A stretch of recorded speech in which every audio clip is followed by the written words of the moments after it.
A gente via uma quantidade de pássaros muito maior do que você entra hoje. E vagalume também não vejo mais, hein? Você não vê mais. O pai ainda diz que na época dele era muito mais bicho. A gente tá tendo um processo chamado defaunação. Como é que a gente sabe disso? Tu entra na mata e vê uma quantidade de frutos podres no chão e nas árvores. Isso não é normal. Isso não é normal. Os animais estarem comendo esses frutos. Plantas, muitos animais são específicos a determinada planta. Ele se alimenta daquele fruto ali. Então, se você não tem um animal para comer aquele fruto, aquela planta ela vai perdendo o poder de dispersão dela. Cadê o animal que deveria estar ali? Não tem. Você está entrando nas florestas, você não está ouvindo nada. Isso tem acontecido nas nossas florestas brasileiras. Você acha que está tudo bem, que está tudo verdinho, mas não está bem. Só que ela está morrendo.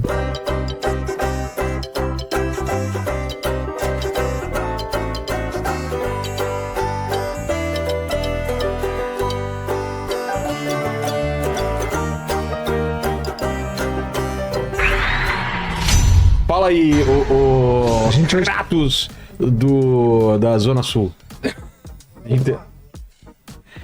Vamos lá, o Mesozoico Zoado, ele fala assim: fala Henrique, responde pro pessoal se afinal o T-Rex é ou não vegetariano.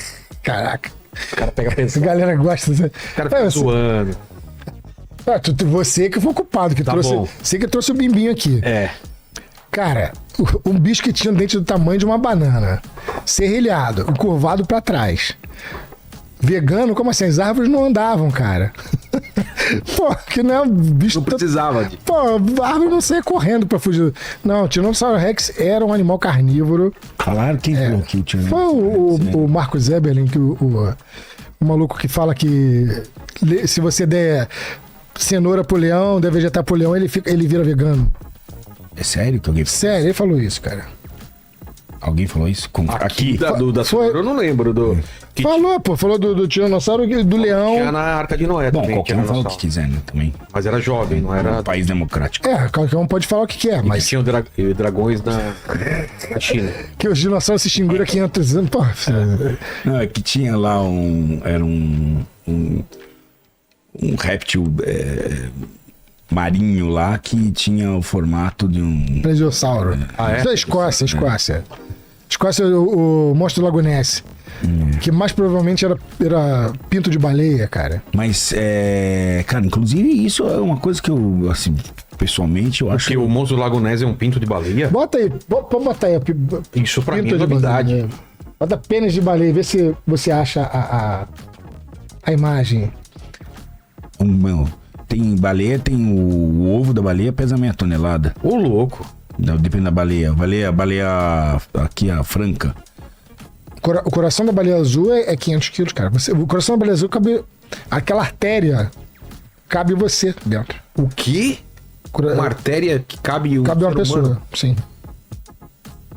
É sinistro pra caramba. O baleia é muito grande, cara. É muito grande. O bicho O pênis é enorme, sai que nem uma coluna d'água. Olha lá. Olha o monstro do Lago Ness aí. Ah, é? Mano! O cara vê de longe isso aí, é o monstro do Lago Ness. Virou plesiosauro. Cara... É uma possibilidade, tá? Mas a lenda pode ter surgido por outras coisas e o fato é que eles ganham dinheiro com isso. Nunca ninguém... E vai. Agora, Tiranossauro Rex não era vegano. Ele era um animal carnívoro, ele é um animal... A própria dentição já demonstra qual era a dieta do Tiranossauro. Eu tenho minhas dúvidas. Depende da plantinha que ele comeu. Aí ele vai ver carnívoro, né? Aí vai ver herbívoro, né? Aí depende da planta que o Tiranossauro Rex fumou. Cara, os bichos eram grandes, né, cara? Então, os bichos não era só... Eles podiam sair. Imagina se não tivesse o advento aí daquele meteoro caindo lá. Mas tinha a ver também com a composição podia ter da atmosfera, também era diferente, né? Não era, nessa época já era semelhante à nossa. Já? E por que tinha? Porque falam que a flora também era diferente, né? Sim, a flora era diferente. Você tinha mais... Se bem que o Tiranossauro Rex já está no Cretáceo. Você já tem o advento já das angiospermas, que são as plantas com flores e frutos, né? As plantas que... É o seguinte, no decorrer evolutivo, você tinha ali grupos de briófitas, depois apareceram plantas tipo samambaia, que são as pteridófitas, que não tinham sementes. Depois você tem as pteridospermas, você tem as gimnospermas, que elas têm semente nua, que são os pinheiros, muito característico do dinossauro. Mas na América do Norte tem muita gimnosperma. Araucária é uma gimnosperma. Gimno quer dizer nu, esperma quer dizer semente. Tá. E você tem o surgimento de plantas que têm uma semente envolta por um fruto, que são as angiospermas. Quando essas plantas começam a proliferar, elas fazem isso de uma forma muito rápida, porque além de elas estarem associadas à polinização e muitas das vezes estarem associadas a insetos com a flor, ou seja, quando você cheira uma flor, você está cheirando algo sexual de alguém. E é cheiroso. Sério? Isso mesmo. Ah, para. Como é que a planta se reproduz? É pólen, vai lá. E aí você tem insetos que vão fazer esse trabalho. E quando o fruto está pronto, muitos frutos, né? Que nem tudo fruto é assim, você tem fruto alado, tem vários tipos de fruto, mas muitos frutos eles são carregados por animais.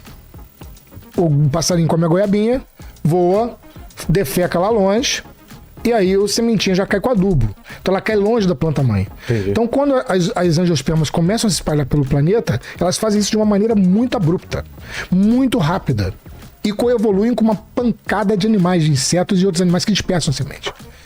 Muito, muito rápida. Sei. Coevolução é um negócio muito legal também. A palavra coevolução. O que é coevolução? O que é? 2 seres vivos evoluindo juntos. Com dependência? Uma planta e uma. Sim, altamente sim. especializados para aquela flor. Alguns são para Porra, aquela isso flor. Absolutamente. Até, não estou falando só de insetos, cara. Você fala. Tem vários. Tem vertebrados até. Um dos problemas que a gente tem na natureza aqui no Brasil, hoje você pode confirmar, aliás, nós podemos confirmar. Quando eu era criança e entrava numa mata, a gente via uma quantidade de pássaros muito maior do que você entra hoje. E vagalume e também vê na não vejo mata. mais, hein? Você não vê mais. Você diminuiu muito isso. E o meu pai ainda diz que na época dele era muito mais bicho. Acredito que na época, né, de 500 anos atrás, seria absurdamente mais. A gente está tendo um processo chamado defaunação, que é um processo onde... Como é que a gente sabe disso? Tu entra na mata e vê uma quantidade de frutos podres no chão e nas árvores. Isso não é normal. Isso não é Os normal. animais estarem comendo esses frutos. Plantas, muitos animais são específicos a determinada planta. Ele se alimenta daquele fruto ali. Então, se você não tem um animal para comer aquele fruto, aquela planta ela vai perdendo o poder de dispersão dela. E cadê o animal que deveria estar ali? Não tem. Você está entrando nas florestas, você não está ouvindo nada. E isso tem acontecido nas nossas florestas brasileiras. Você acha que está tudo bem, que está tudo verdinho, mas não está bem. Só que ela está morrendo há um tempo que não é o seu tempo. Ao invés de ser 100 anos, ela está morrendo em 500 anos, em 1000 anos. Ela vai diminuindo a biodiversidade por conta da defaunação. Hoje você já tem um monte de projeto de tentar reintroduzir os bichos. Por exemplo, Rio de Janeiro, os caras levaram a anta, que já estava extinta. Rio de Janeiro você não tem onça pintada, por exemplo. E todos esses animais são importantes nas florestas. Você chega nas rodovias e uma quantidade de animal atropelado absurdo. Isso é o maior mortandade de animais nas estradas, né? Não, absurdos, números absurdos. Você mais viaja do que qualquer outro. Outra perda, sei lá, tráfico, sei lá. Você tem viajado, você vê muito na estrada, não vê? Direto. Mas os números são absurdos. Mas eu falei vagalume porque eu lembro quando era criança eu via muito vagalume e não vejo mais. Aí a gente tem um outro problema que é o fenômeno da poluição visual, a poluição luminosa. A poluição luminosa é uma poluição séria. Ela é um problema para tartarugas, ela é um problema para pássaros, ela é um problema para vagalume, por exemplo. Por quê? Pra mim também. Porque você tem nas cidades uma quantidade de luz excessiva. A tartaruga ela pode se desorientar e colocar ovo no lugar errado, ou quando nascer, ela caminhar para o lugar errado. A gente já teve vários casos aí de tartaruga indo para a estrada, ao invés de voltar pro mar, entende? Entendi. O vagalume, que precisa piscar a bundinha ali pra poder... Acasalar? Achar um parceiro. Achar um parceiro. Aí tem um monte de luz, o cara não sabe mais onde vai, cara. Onde? Vou caminhar pra luz. Pássaros que precisam de um ambiente mais escuro pra descansar ou pra predar. Enfim, um monte de coisa. A gente causa muito problema de poluição. E o papo das abelhas aí, que elas são importantes pra caramba. É verdade. E é preocupante que elas estão sumindo. Elas têm uma importância absurda. Se acabar, se não tiver mais baleia azul no planeta, você vai continuar fazendo teu programa, o Henrique vai fazer as coisas dele, a minha e a vida vai continuar.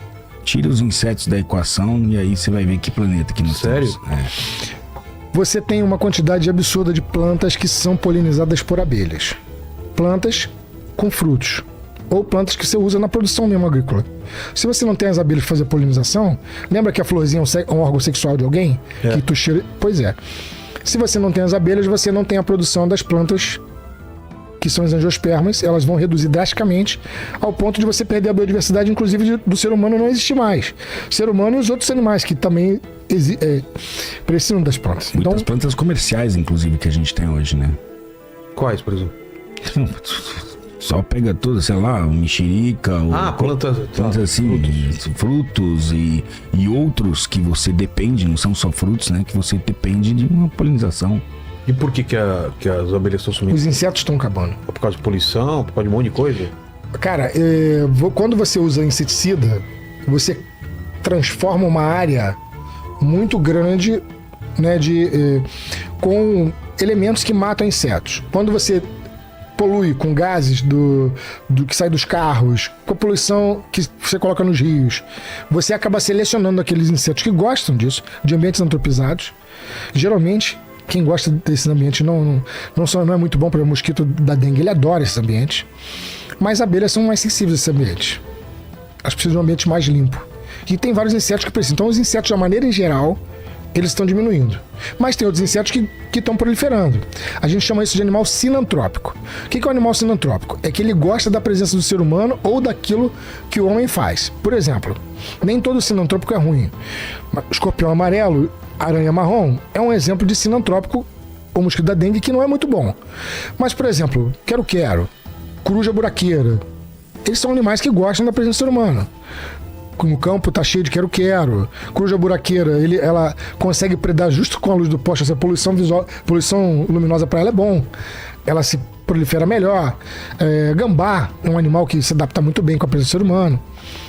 Então essas questões, eu não sei quanto ao Richard sobre isso, mas na minha opinião, daqui a 200 anos, 300 anos, muito provavelmente a gente vai ter reduzido muito a biodiversidade do planeta. O que a gente vai ter é animal sinantrópico. Seja um animal sinantrópico próximo à cidade, ou seja um animal sinantrópico que até mesmo na floresta gosta daquele ambiente mais abafado, mais seco, enfim.